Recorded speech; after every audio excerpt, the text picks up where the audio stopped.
Hello and welcome to the Commander's Quarters, your Magic the Gathering source that helps you command your budget.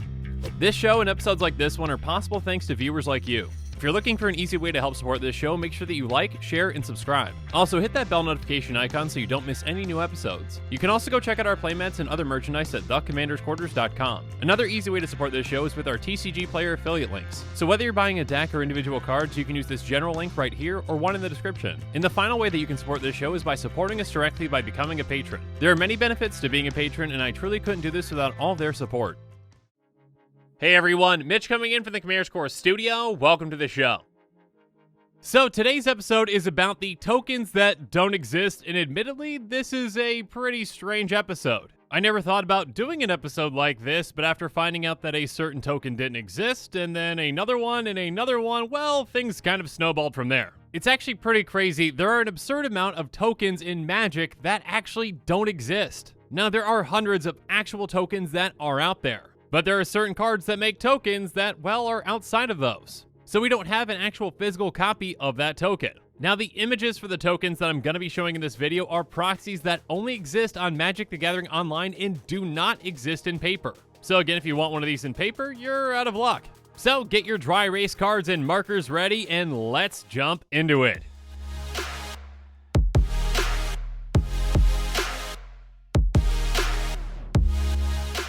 Let's start off with some token legends, and perhaps the most legendary token is the one that is created by the combination of Helm of Kaldra, Sword of Kaldra, and Shield of Kaldra. Essentially, once you get these three legendary pieces of equipment out, you pay 1 mana. And then you get a 4/4 colorless avatar legend creature token named Kaldra into play, and you attach all these equipment to it. So Kaldra comes in, gets its helm, gets its sword, and gets its shield. Only problem is, there's no Kaldra token. So again, get your dry erase card and marker out and draw your best Kaldra. And maybe it'll look like this, which is the Magic the Gathering Online version. Again, up to this point, we don't actually have a physical copy of Kaldra that is available. Another legendary token that doesn't exist in physical form is Arami. This token is created by Tomb of Arami for the very low price of paying 2 black, tapping it, and sacrificing all the lands you control. But hey, Arami is a 5/5 flyer, so that's well worth it, right? But again, if you want this awesome Arami token, you're out of luck, unless you're playing Magic the Gathering Online.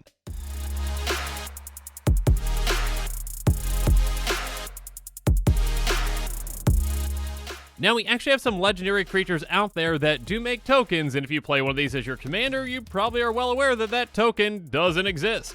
Feldgriff is one of my personal commanders, and if you pay a green, you give it trample until end of turn. Oh, and you give an opponent a hippo. Now, there is a hippo token out there currently, but unfortunately it is a 3/3 and not a 1/1, which is what Feldgriff makes. And actually, questing Feldgriff makes the exact same thing, and again, yet still no token.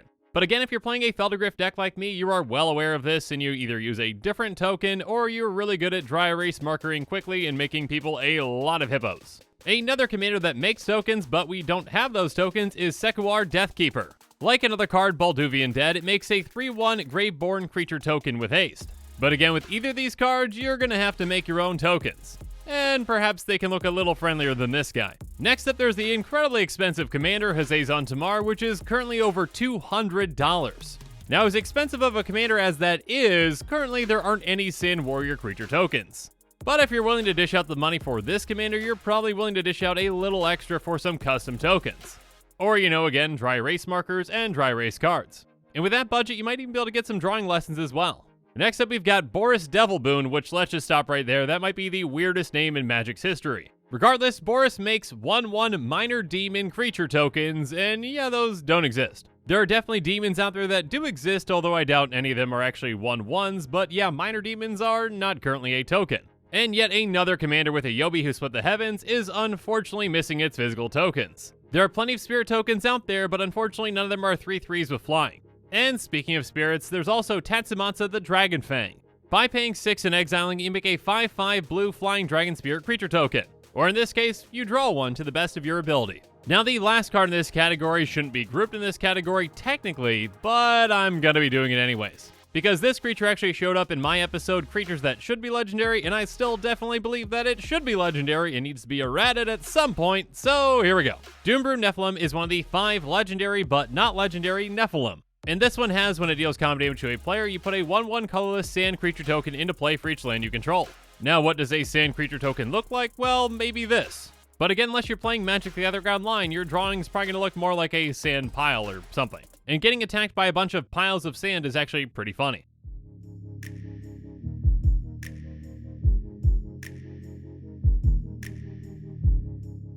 But now let's move on to some tokens that aren't legendary or aren't made by legendary creatures, and we'll start off with a Theomancer. Although it's not a legendary creature, it is well known in Commander, and yeah, it needs a reprint at this point. I think it's around $18 or so. Regardless, this makes 1/1 black snake creature tokens with Death Touch, and actually this surprised me, but there aren't those out there. There's a green snake with Death Touch and a green and black snake with Death Touch, but not a black snake with Death Touch. So, close, but not quite. Next up though, a token maker that basically has no substitute for its tokens is Spawning Pit.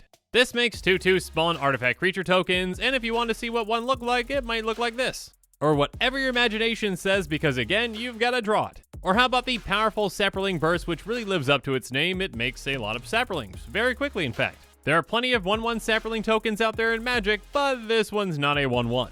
Its power and toughness are each equal to the number of fade counters on Saproling Burst, so yeah, that's kind of specific, and we don't have one of these yet.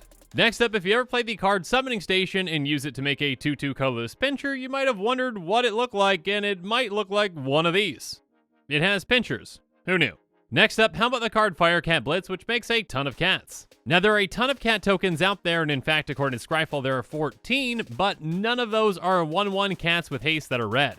Next up, let's talk about the Camerid, which I believe is a baby Hominid, but correct me if I'm wrong in the comments below, please. Anyways, both Hominid Spawning Bed and Sarpadian Empires Volume 7 make a Camerid, but again, you're going to have to draw it instead of actually using this, because this card does not exist. And then in another 3-card combination, but in a different way, we've got Wand of the Elements, which makes 2 different elementals, both of which don't exist in physical form. It can make you a 2/2 flying elemental or a 3/3 red elemental, but again, both of these you're gonna have to draw. And actually, this next one really surprised me. Out of all the warrior tokens that we have in Magic, and I believe there are nearly 30 of them, we don't have any 1/1 red warriors. So if you cast Rally the Horde and you make a ton of red warriors, you're gonna have to use some substitutes. You're also going to need a substitute for the beast that Keeper of the Beast makes, because even though it keeps the beasts, it doesn't keep any that are actually tokens. When it comes to green beasts, there's a 3/3, a 4/4, a 5/5, you name it, but there's no 2/2s. Apparently there's a problem with 2/2 tokens, because there's also no 2/2 ape tokens out there either. So if you're playing Monkey Cage, you're out of luck because there are 3/3 apes out there, but no 2/2s.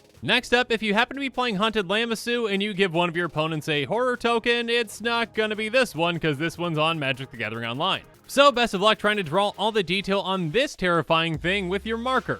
And then this one also surprised me, because there are a lot of insect tokens out there. In fact, there are 10 on Scryfall from what I could find. But pretty much all of them are 1/1s, and unfortunately they are not 0/1s like this one.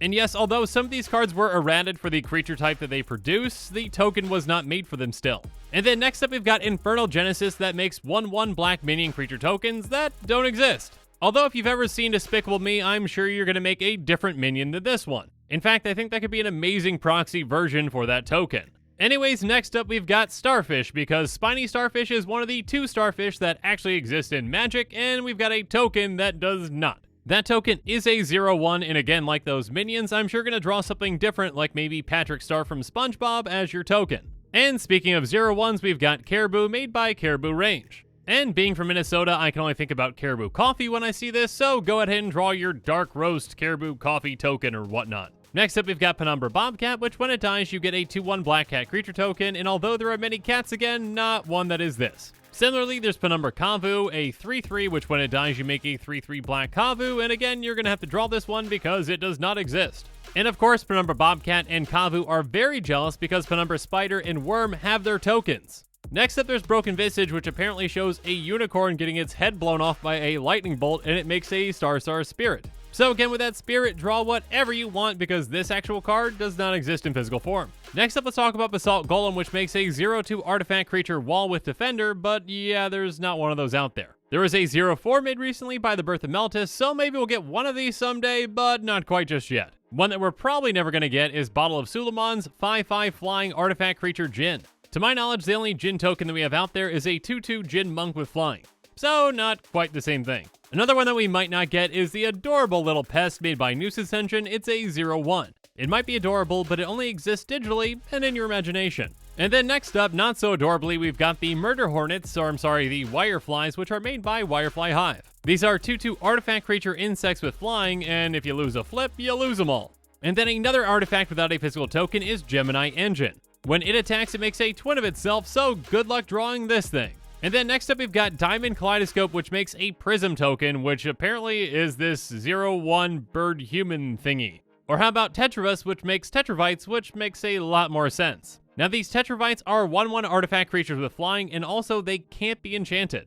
For whatever reason, they just don't want to be enchanted. I'd be really surprised if any other tokens in Magic actually have that tax, but let me know in the comments below if I'm wrong. And we did talk about snakes earlier, but how about an artifact snake that is made by Serpent Generator? This is a 1/1 snake that has whenever this creature deals combat damage to a player, that player gets a poison counter. Now, how this machine apparently makes snakes out of lava, I don't know. That's a question to be answered another day. Another question is, how effective is a wall that is underwater? Wall of Kelp makes 0-1 defending kelp tokens. So yeah, we're just gonna leave it at that. Or how about Phantasmal Sphere, which makes an orb, which is a star with flying? Yeah, some of these tokens are getting pretty weird. Let's cleanse the palette a little bit with a card that makes another card that actually exists as an actual card and not a token, if that makes any sense. Skirkridge Exhumer can make Festering Goblin tokens, and Festering Goblin is an actual card in Magic. Like the actual card, this card is a 1/1 black zombie goblin, and when it's put into a graveyard from play, target creature gets -1/-1 until end of turn. But back to weird tokens, how about Spirit Mirror, which makes Reflections? Now, there is actually one reflection token out there, and that is actually one made by Illyrios, and that's a reflection of himself. But this 2/2 white reflection does not exist. And neither does this star white reflection that's made by Pure Reflection. And that creature on the left, which I assume to be a Kavu, is absolutely dumbfounded by that. And although we do have things like Survivor tokens, we don't apparently have Deserter tokens, which are 0/1s. So if you're planning to play Keldrin Homeguard, you're out of luck. You're also out of luck if you're playing Errand of Duty, a 1/1 knight with banding, and banding is incredibly confusing, so you're just out of luck for playing this card regardless. Next up, there's Gold Meadow Lookout, which makes Gold Meadow Harrier, a 1/1 Kithkin soldier that you can pay white and tap at a tap target creature, and yeah, that's incredibly specific, and there aren't any other tokens like it, and that's not actually a token. Of course, you can use a regular Kithkin soldier, but that doesn't have the tap thing on it, so you'll just have to remember that. Next up, we've got the lovely Butterfly, which is a 1/1 insect with flying, which unfortunately does not have an actual token. And actually, wouldn't it be a giant butterfly since this is a giant caterpillar? I'm confused. Anyway, let's move on. Next up, although there are wolf creature tokens, there's none quite like Wolves of the Hunt, which is made by Master of the Hunt. Wolves of the Hunt is a 1/1 wolf that bands with other Wolves of the Hunt. I mean, in the picture, those look like sheepdogs, but who am I to judge? Or how about this lovely decaying elephant from Elephant Resurgence? It's a star elephant with the power and toughness equal to the number of creature cards in its controller's graveyard. So yes, there is a 3/3 elephant creature token out there, but it's not quite like this. Or how about this 1/1 wolf that gets +1/+1 for each card named Sound the Call in each graveyard? So if you and your friends in Commander are all playing Sound the Call, you can have a good time with your, 5/5 wolves? Or how about what might be the weirdest token of all time made by Splintering Wind? A Splinter creature is a 1/1 green flyer with commutative upkeep green. So who says green can't have flyers? But the one that I'm going to end on has the most ridiculous name for a creature token, and that's just wood. Apparently you just have a pile of wood somewhere and you're basically like, okay, well that's a wall, it's a 0/1, it can defend me. Or you can actually just sacrifice it and basically burn it to make red. So yeah, we're ending on that one. Regardless, I hope that you enjoyed this really weird episode because I really enjoyed making it. And if you happen to know of any tokens that don't exist that I did miss, please let me know in the comments below. Or even if there's an actual token out there for some of these and I misspoke, please let me know about that as well. And with that, the show is coming to a close, so it's my turn to hear from you. So in the comments below, let me know your thoughts on this episode are, and as always, thanks again and have a good one.